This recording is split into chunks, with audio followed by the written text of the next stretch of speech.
This week's episode is brought to you by Luisa Jewelry. Luisa Jewelry is a jewelry brand with a simple but clear-cut idea that high-quality jewelry does not need to cost the planet.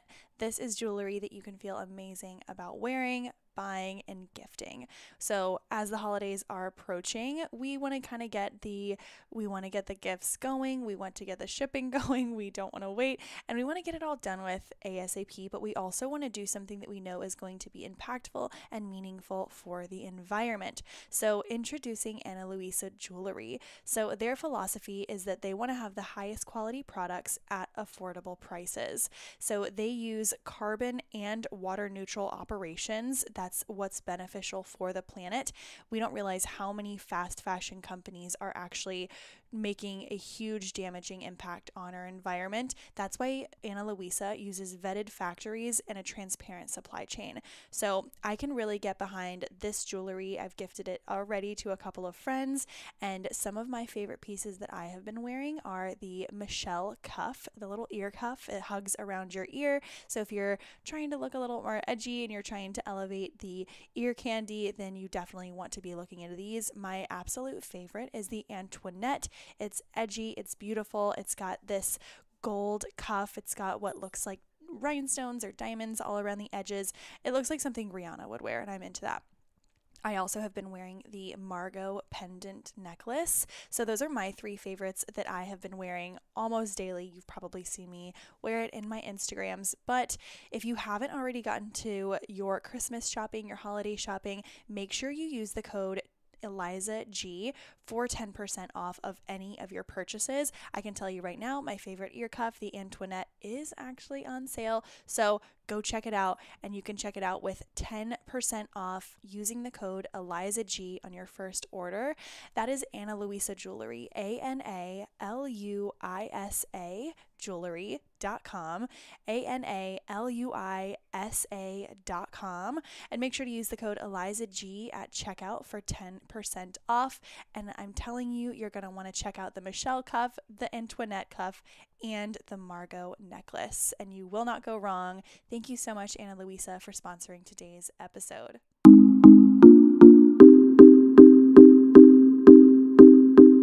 Welcome to the Hotter Than Health podcast, a plant-dominant podcast and resource for those looking to expand and elevate their health.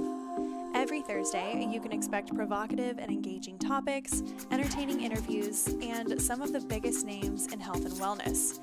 Be prepared for tangible tips and takeaways, and to fully understand what it means to live an optimized and energized life.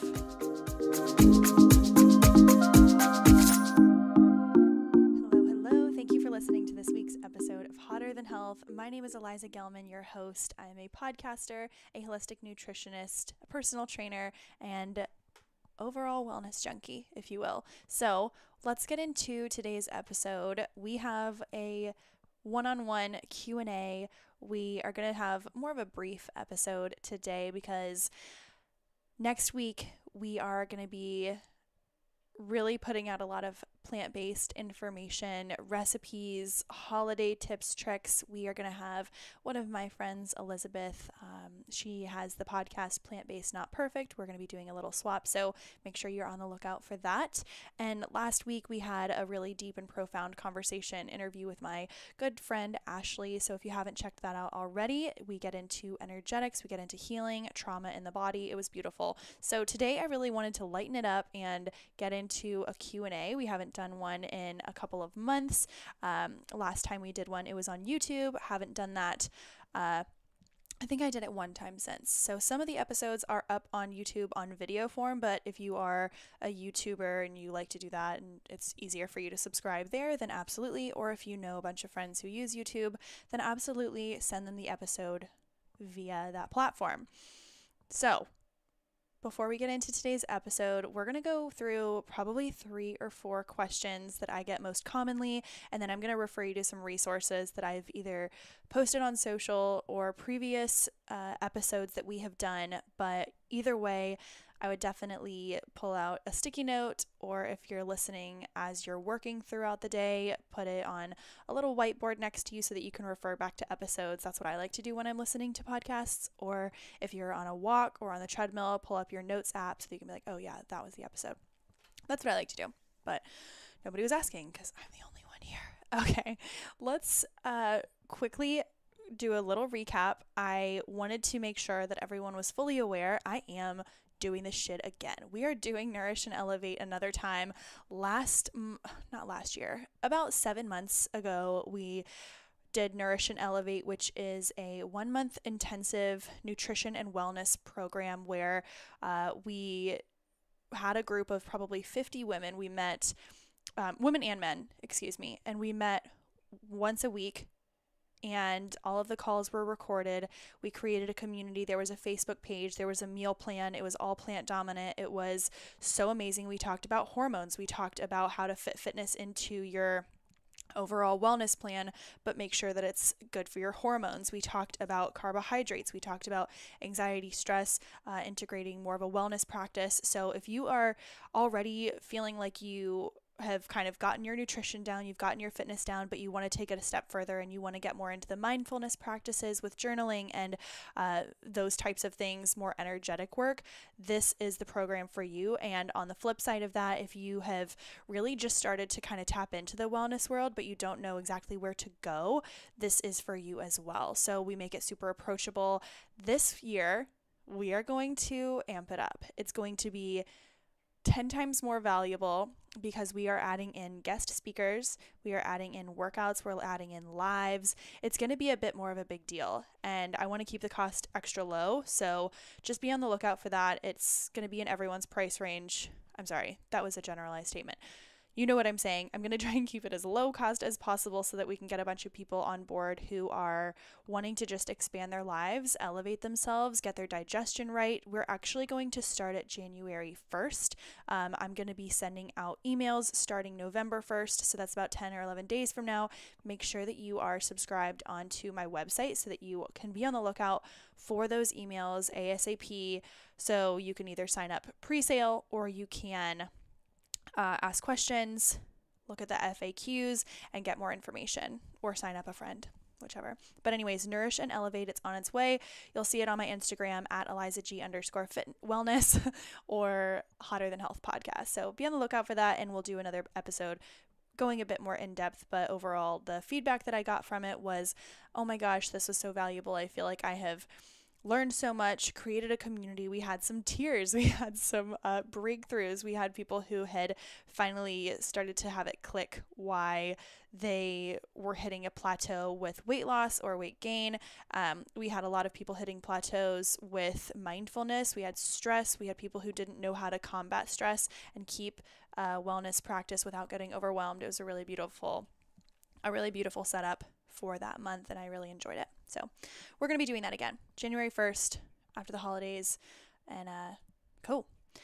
So let's do this thing. I'm not going to do like a whole life update because 1, we're not here for that. 2, if you want to know, you can ask, and if that's something that resonates and you guys want more personal stuff, then feel free to leave a review on the podcast app. All right, so first question for the day, and this is one that we get kind of a lot, but here we go.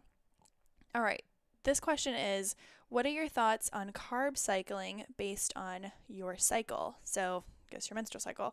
So if you're a guy listening to this, then maybe this is something to give to, maybe this is information that you can disseminate to someone who may want it. You don't have to try and translate, just send her the episode. What are your thoughts on carb cycling based on your cycle? I think that the words carb cycling are a little misleading in a way because it makes it seem as though you can't have carbs at one time and you can only have carbs at another time. Carb cycling is something that a lot of people have used, and it has created a really tough relationship with food.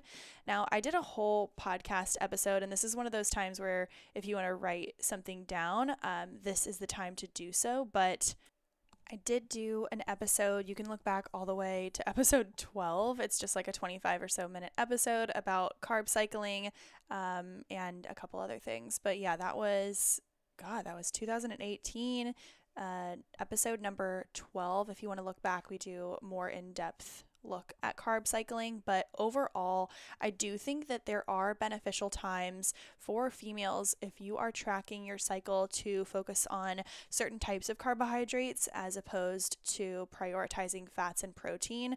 And this is not to say that you don't need to be focusing on a balanced meal each time. You do, and when you can, that's amazing. But again, we don't want to put too much pressure on things. But for carb cycling, when you do want to prioritize healthy carbohydrates, so things like beans, sweet potatoes, lentil pastas, nice high quality sourdoughs, and let's also not forget berries and vegetables. That's also where we find carbohydrates.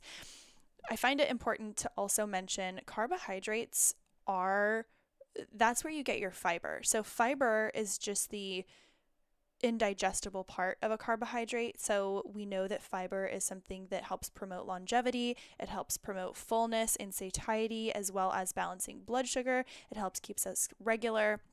So a diet without fiber that's not the diet for me, if you know what I'm saying. It's just a no.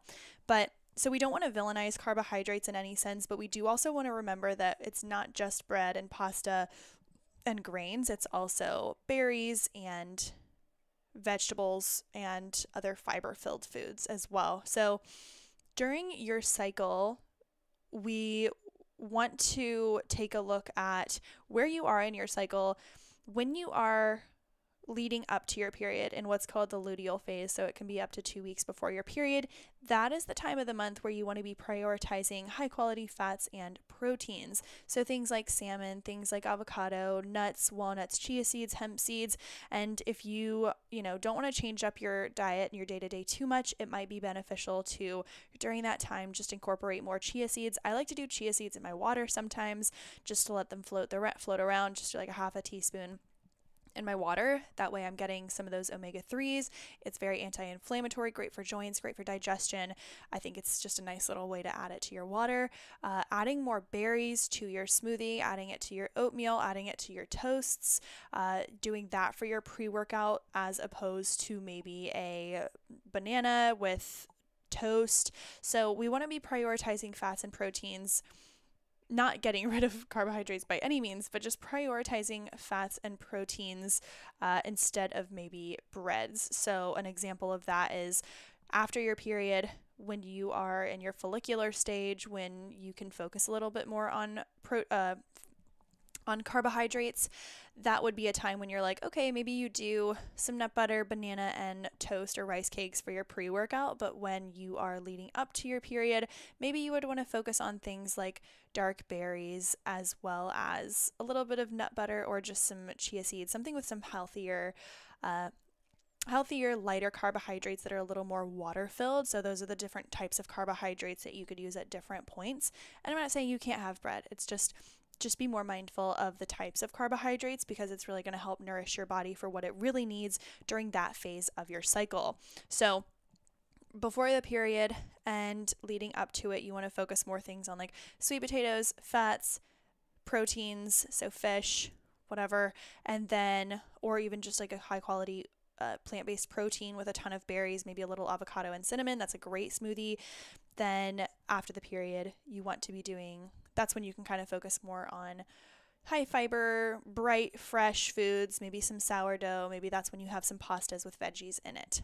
Okay, so that's my thought on carb cycling.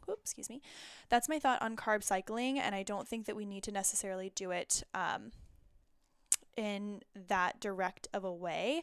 But you can also look back at an episode that I did with Adelie Kirsch. I just posted this on my Instagram today. It was episode 93 called Hormonal Weight Gain Workouts and Foods for Each Phase of Your Cycle, again with Adelie Kirsch, and that was episode 93. So you can go back and take a look at that one. And we have a lot more information on the different phases and the different cycles.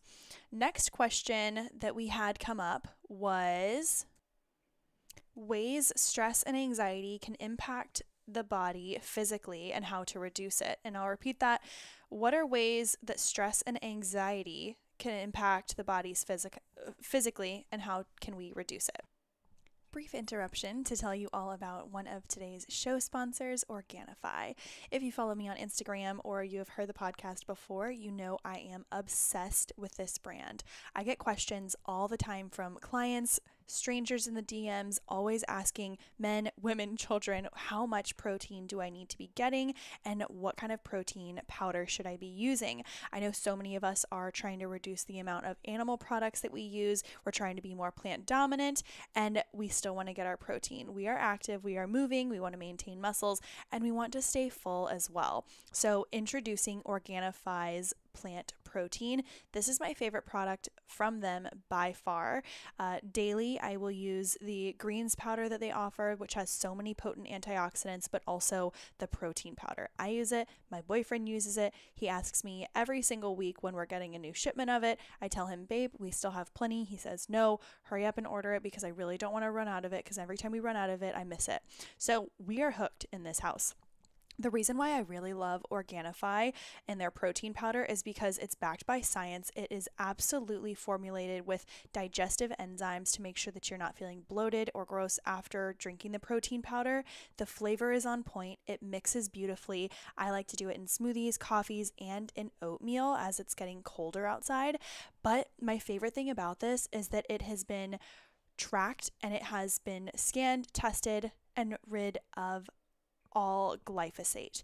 Glyphosate is a chemical that has been linked to cancers. It is a known carcinogen. It's found in things like Roundup, and Organifi is one of the only protein powders that I have ever seen who is glyphosate checked. So this is something we want to be really checking on, especially if we're eating this or consuming this on a weekly or even daily basis. We don't want to be consuming things that are also found in, cigarettes. That's disgusting. So Organifi has done a bang-up job of providing the best ingredients, best quality flavors, and just the best product. They're just such an amazing company. I'm obsessed with them. We have an interview with their founder, Drew Canoli. You can scroll back a couple of weeks and check that out yourself. But if you want to try out these products on your own, make sure you check out Organifi.com/HTH or use the code HTH at checkout for 20% off. This is not a deal you can find on their website. So if you've been considering it, now is the time. It's a great gift. You can use the supplements, you can use the superfoods, and make sure to listen to the end of the episode today, and we are doing a giveaway. Again, that is Organifi, Organifi.com/HTH, or use the code HTH at checkout for 20% off of your purchase. Make sure you check out the protein and the greens powder. All right, let's get back to the episode. I love this question, and I think it's so all-encompassing, and I think that this is for men and women. I think so often we get into a cycle of conditioning and thinking that a workout has to be a certain way in order for it to be valuable, or a workout has to have an end result in order for it to be valuable. And without that end result or feeling or perception of what that workout could look like, if we don't get there, then it adds to our stress, or we feel less accomplished, if you will. So let me give you an example. For the past, well, not really anymore, but for 5 years or so after my mom died, I just was so numb. And I guess I was just living in this constant state of anxiousness. And I felt that was my safe space to be in. Like that was just those were the feelings that I felt were home, was a sense of anxiety and a little bit of numbness. And so maybe to get out of that numbness, I just thought, okay, well, I'd need to go do something intense that will numb me out even more. So I would do these like high intensity workouts with black rooms, loud ass music, 5 a.m, just super overstimulating, and it was causing a lot of cystic acne. I was having a lot of like female problems. It was just, there was a lot of dysbiosis. And what I was trying to do was kind of match the intensity of my workouts to the intensity of my mindset. And I thought that if I didn't do that, like I wouldn't do yoga. I was standoffish against bar classes. I would go on walks sometimes, but only to listen to a podcast and take notes. And I would only do it if I was, trying to get a certain amount of steps in. And it was a lot. I kind of took the enjoyment out of it. So there are that might be an extreme case, that might not be extreme for you, but there are different ways where we get addicted to looking at fitness in a certain way, and we want it to almost be this super high intensity environment in order for us to feel productive. So that's going to add to our stress and our anxiousness. So the ways that can show up in our body is holding tightness in certain places in our bodies, like our jaw, in our shoulders, in our lower back, in our hips, feeling super, super tight in some of those ways. Other ways that stress and anxiety might manifest in your lack of recovery, which means maybe you're not sleeping well, maybe you are constipated, maybe you are reactive towards people, and maybe you're thinking, oh, this is just a phase in my life. I'm feeling really reactive and anxious. It's the holidays, it's that time of year. Or are you just noticing it more during that time of year because maybe it's coming up more? So it comes up in a lot of ways. And I think that ways to get out of that are really taking a look at your routine and thinking, okay, we want to move our bodies, we want to eat healthy, we want to rest and sleep, and we want to do all these things, but is it to our detriment? So I think that without changing your entire life and everything you do, I don't think you have to go 0 to 100. I think that you can continue, if you enjoy the 6 a.m. workouts, then I think you can still wake up early, do that, but maybe instead of the jumping, maybe you just do the squats instead of the squat jumps. Maybe you use slightly less weight. If you're one of those people, you're like, I'm just so competitive that whenever I get in there, I just can't do it. Stay in your lane. This is you and you. And if anyone's trying to compare you to anybody else, then fuck that person. And they have nothing to do with you. They don't know what's going on inside your head. And you stay in your own lane and you stay confident with yourself, saying, hey, this is something that I need today. Feeling really anxious. I don't need to be going, balls to the wall with this crazy CrossFit workout right now. That might mean that you wake up, you throw out a yoga mat and you do some yoga, or you just do some body weight movement. I think that people are scared to not do these heavy weighted, sweaty workouts. You can grab 2 10-pound weights or a little kettlebell and you can do some squats and just simplify it. I think that no matter what, really, it's a matter of the intention and making sure that you are doing something physically for yourself that's going to be good for your body, but that's not going to fully impact your recovery and the things that are going to help your longevity. Right?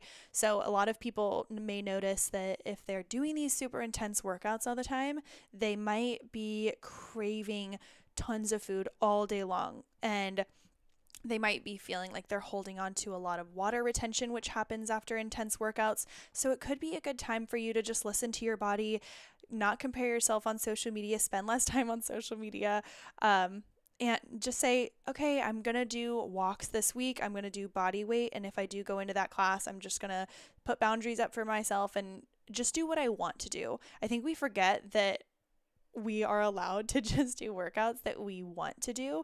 And you have to really tap in and ask yourself, what do I feel like doing? Do I feel like being yelled at and told to pick up that heavier weight when maybe today I just don't want to? Everyone works differently. Everyone shows up to a class or a workout, whether it's with other people or not, but everyone shows up, and the end goal really is to feel better. And if it's leading you to do things that don't make you feel better or you aren't feeling better afterwards, then perhaps it's time to navigate and take a look at some different means of working out. I'm not saying you have to go straight into restorative yoga and just walks, but I'm saying you can tone it down a little bit and just do body weight or just take yourself out of that environment. Maybe it means you're just going to go to a little gym by yourself, set a timer and just be like, okay, I'm just going to do 20 minutes or I'm just going to do 10 minutes.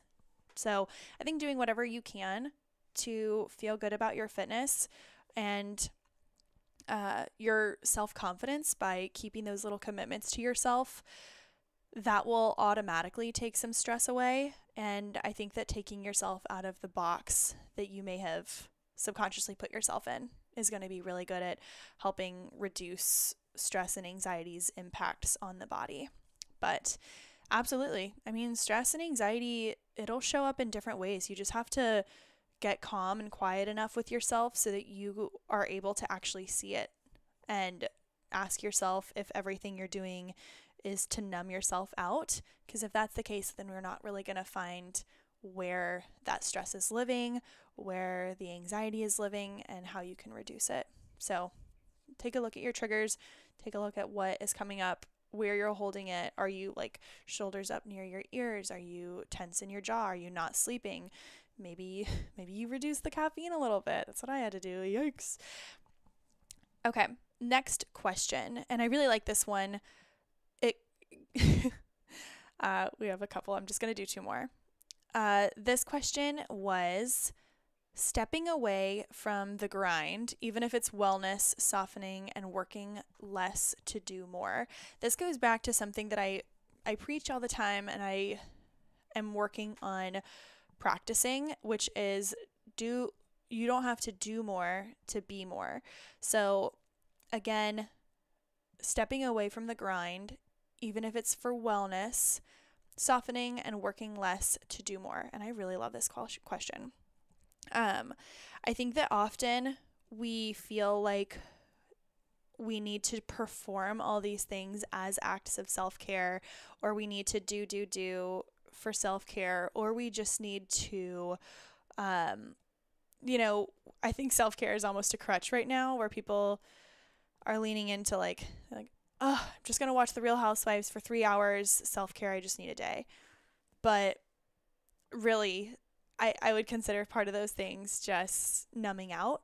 I think that when you're still being super stimulated by something that takes your energy, then it's not the best way to numb out. So I think that stepping away from the grind, which can be your 9-to-5 workday, it can be your social plans, it can be hectic home life, finding things that allow you to soften. I think that's a really good thing. And I say this not just to women, but to men as well. I think that there's a lot of pressure for men to feel like they need to protect, provide, and be rigid to fit a certain mold. But I think that a huge component of manliness and a huge component of